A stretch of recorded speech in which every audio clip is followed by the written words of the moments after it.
할렐루야. 네, 대림절 우리 12월 22일 월요일 아침입니다. 이제 주님 오신 그 성탄을 향하여 한 걸음 한 걸음 나아가고 있습니다. 우리 주님 오신 날 얼마 남지 않았습니다. 어떻습니까? 우리 아기 예수 그리스도를 갈망하십니까? 속히 오시옵소서. 꼭 오셔야 합니다. 주님 안 오시면 안 됩니다. 오셔야 합니다. 오셔서 내 빛이 길이 되어 주셔야 합니다. 주께서 저를 강하게 하셔야 됩니다. 기쁨으로 충만케 하셔야 됩니다.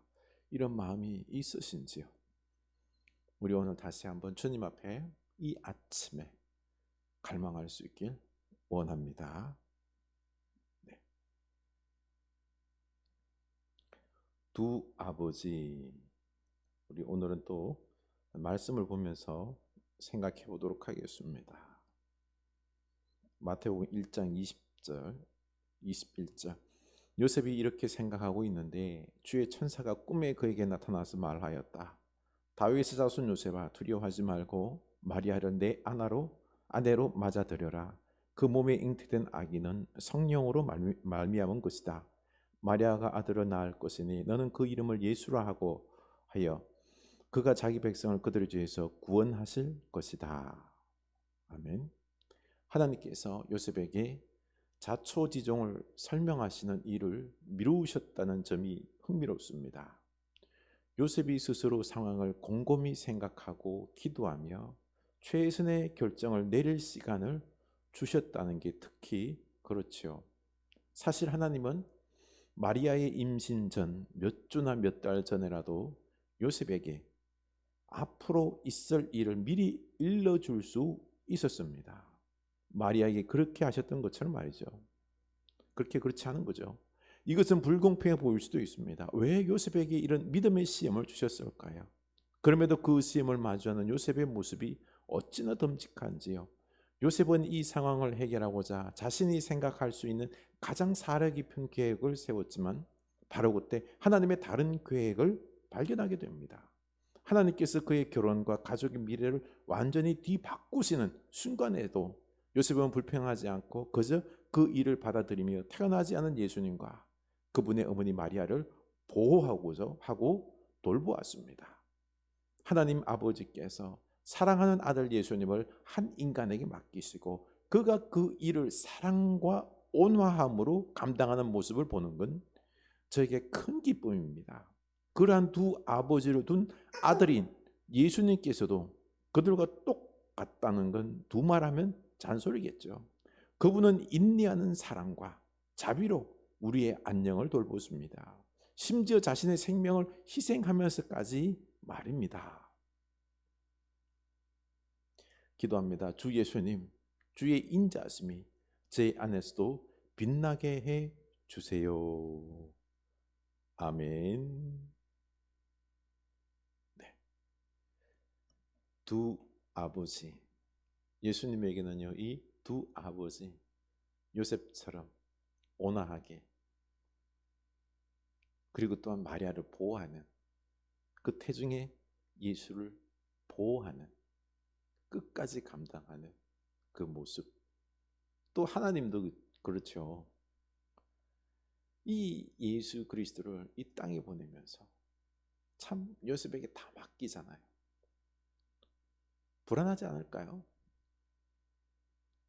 이 아기 예수를 누군가가 와서 해코지하면 어떻게 할까? 요셉이 버리면 어떡할까 하는 그런 가운데서도 하나님은 자신감으로 요셉에게 맡기셨습니다. 두 온화한 아버지의 모습을 볼 수가 있습니다. 우리도 이 하나님의 자비하심에 기댑시다. 그리고 또한 우리도 또한 온화한 사람이 될 수 있길 원합니다.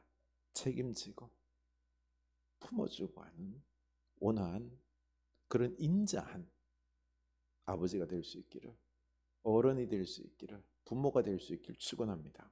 네, 오늘은 미가서 말씀입니다. 이번 주간 미가서 말씀을 좀 보도록 하겠습니다. 미가서 2장 1절입니다. 미가서 2장 1절. 그들의 침상에서 악을 계획하고 동이 트면 그것을 실천하는 자들에게 심판이 있다. 그것은 그들의 손에 권력이 있기 때문이다. 그들은 밭이 탐나면 밭을 빼앗고 집이 탐나면 집을 빼앗는다. 사람을 속여 그의 집을 빼앗고 그의 재산을 빼앗는다.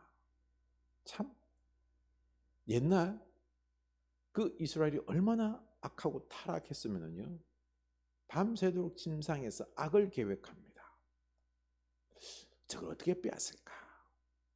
어떻게 하면 내가 저것을 빼앗아서 내 부를 더 많게 할까?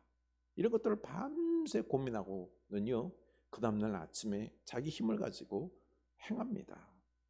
밭이 탐나면 밭을 빼앗고 집이 탐나면 집을 빼앗고 사람의 그들을 속여서 그의 집과 재산을 빼앗습니다. 이게 가능했던 거죠. 힘 있고 그리고 권세가 있으면은요, 약한 자들의 것을 아주 쉽게 속여서 빼앗을 수 있었던 시대가 그 시대인 것입니다. 참 악한 시대였죠, 그렇죠? 그러므로 여호와께서 이렇게 말씀하셨다. 보아라, 내가 너희에게 재앙을 내리기로 계획했으니 너희는 이 재앙을 피하지 못할 것이다. 너희가 다시는 그만하게 걷지 못할 것이다. 왜냐하면 그날은 재앙의 날이 될 것이기 때문이다. 그날의 백성들이 너희를 조롱할 것이다. 다음과 같은 슬픈 노래를 지어 부를 것이다. 내 백성의 몫을 내 손에서 빼내시고 우리의 밭을 원수에게 나누어 주셨으니 우리는 완전히 망하게 되었도다. 그래? 너희들이 밤새 어떻게 하면 저것을 빼앗아서 내 재산을 만들까? 내가 부하게 될까? 그런 악한 계획을 스스럼없이 행했는데, 그래? 그러면 나도 너희들을 위하여 심판을 계획할 것이다 라는 것입니다.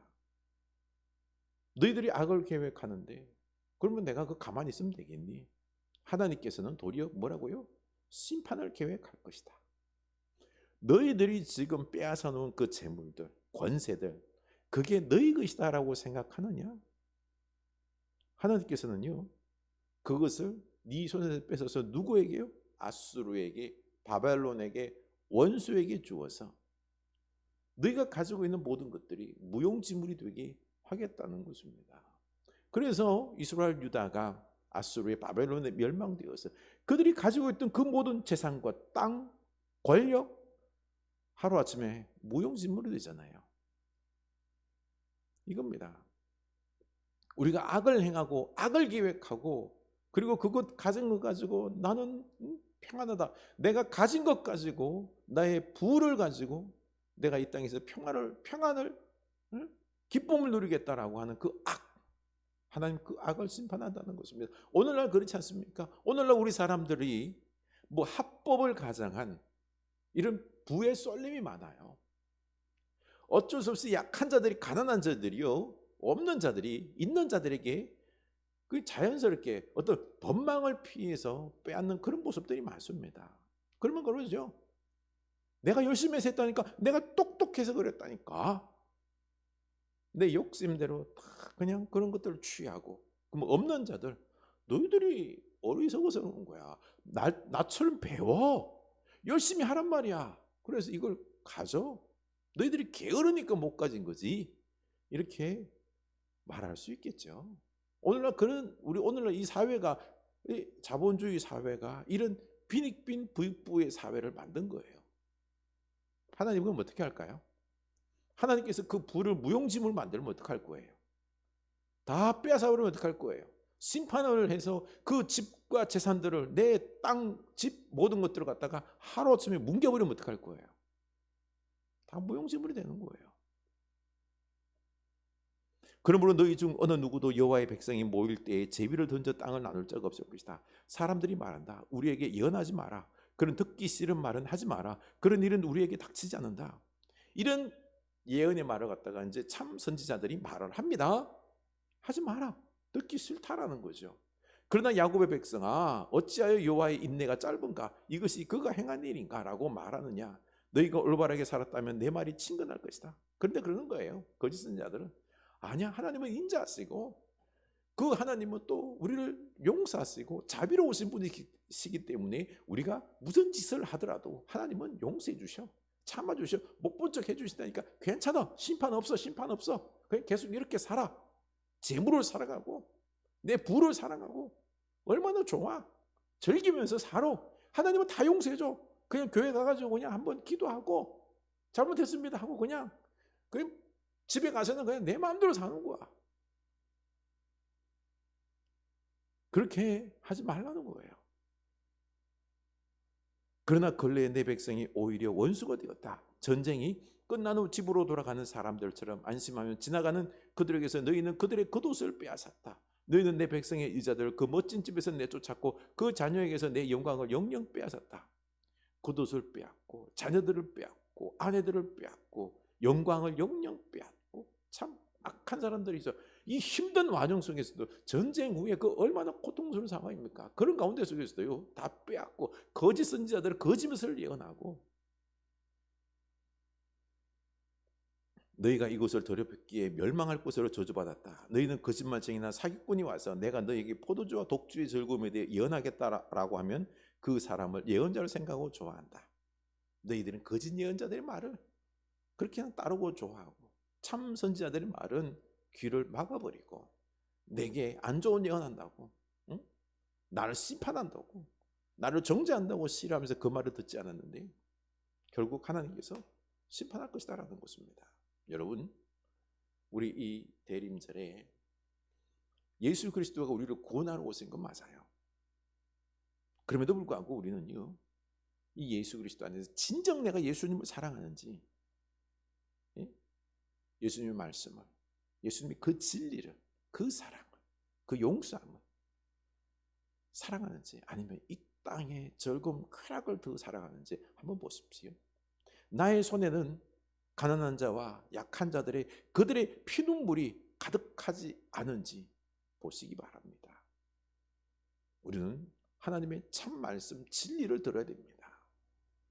그리고 진정으로 예수 그리스도를 사모해야 됩니다. 사랑해야 됩니다. 나누어야 됩니다. 약하고 가난한 자들 그들을 못 본 척하는 게 아니라 그들에게 손을 내밀고 그들을 돌봐야 합니다. 여러분, 주님이 기뻐하는 대림절을 보낼 수 있기를 축원합니다.